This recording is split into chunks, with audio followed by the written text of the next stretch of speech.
Jadi kalau untuk anak-anak ya motivasi saya sama istri, terutama untuk children's home, adalah melihat mereka tumbuh jadi better person. Jadi karena banyak anak-anak ini yang punya hard background. Jadi karena ada yang yatim piatu, ada yang yatim, ada yang piatu, ada yang sexually abuse, physically abuse, dan we need to fix it gitu. Dan tentunya tidak itu saja, bukan gara-gara mereka harus lulus, tidak. Tapi ada achievement yang mereka bisa dapatkan, dan mereka yang sudah lulus ini bisa menjadi role model juga buat anak-anak yang di bawahnya. Ya banyak cerita-cerita yang kita dengarkan dan banyak sharing-sharing yang kita dengarkan dari mereka. Benar apa yang kita ajarkan dulu, yang di rumah yang kita ajarkan itu memang benar-benar berfungsi di dunia sekuler, di marketplace lah. Itu yang pengen kita lihat. Dan kita selalu pengen lihat anak-anak itu sukses. Sukses itu kan relatif seperti saya bilang tadi. Cuma sukses itu adalah di mana mereka terputus dari garis kemiskinan dan memang benar-benar hidup dengan passion mereka gitu. Dan banyak seperti anak-anak kami yang sekarang ya hidup dengan passion mereka. Ada yang jadi self instructor, ada yang kerja di gereja, ada yang kerja di yayasan juga, dan ada yang musisi dan lain sebagainya. Saya juga nggak pinter-pinter banget surfing, cuma hobi aja. Jadi kalau surfing itu anak-anak kami di sini sekarang banyak yang surfing sekitar 15 orangan. Karena banyak sekarang anak-anak kan sangat stick on gadget gitu loh. Jadi kalau di bukit sekarang sangat sedikit grometnya. Maksud saya gromet tuh anak yang surfing itu sangat sedikit sekali. Itu yang pengen kita sama komunitas di sini, komunitas surfer di sini, itu yang pengen kita naikkan lagi gitu loh. Jadi let's stop the gadget and let's do the sport gitu. Jadi sportnya ya oke, yuk kita kembangkan lagi. Makanya nanti ada kontes juga tanggal 23 di Dreamland untuk grometnya untuk anak-anak ini. Jadi mereka semangat gitu loh. Jadi ketika ada kompetisi, ketika ada award, ketika ada target, they become kompetitif dan orang bisa lihat, dan orang-orang tuanya juga ikut. Oh dia anaknya dia ikut, oh anaknya dia ikut. Jadi pada ikut semua. Jadi untuk outdoor activities is really important untuk holistik mereka juga. Physical therapy ya, sama mental therapy juga gitu loh. Apalagi kayak anak-anak kami kan banyak alpha male, yang cowok alpha male semua. Oh karena ya gimana, hard background kan, body soul. Jadi energinya tuh harus dihabiskan di mana, di laut ya, pulang dari laut surfing 2-3 jam, nyampe rumah udah nggak bikin ribut gitu loh.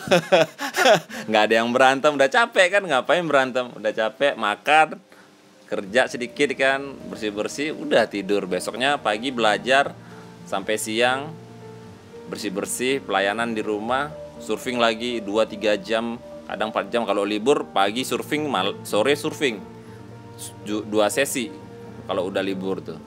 Jadi berkahnya itu secara physically they good, mentally they also good, dan sehat kan, it's very healthy lah.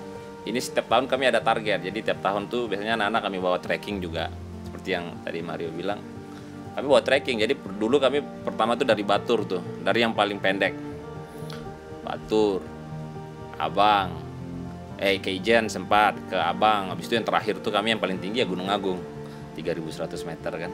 Jadi tiap tahun ada yang kita conquer gitu loh. Jadi achievementnya oh kita bisa.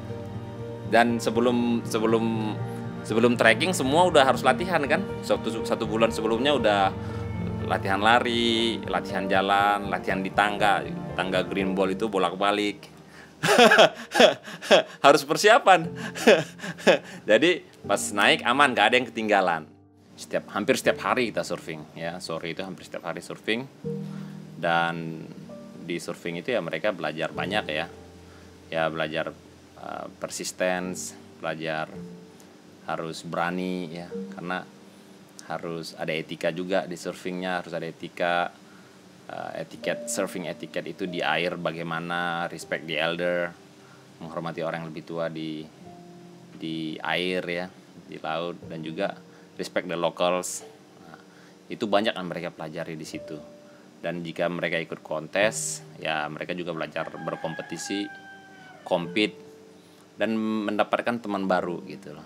Jadi ada achievement, ada target, ada achievement yang mereka bisa capai dan bisa diukur gitu. Jadi bisa diukur dan mereka benar-benar bisa melakukan apa yang mereka sukai dan mendapatkan achievement yang kira-kira bisa mensupport mereka dan membuat mereka, memotivasi mereka lebih baik lagi di kontes berikutnya.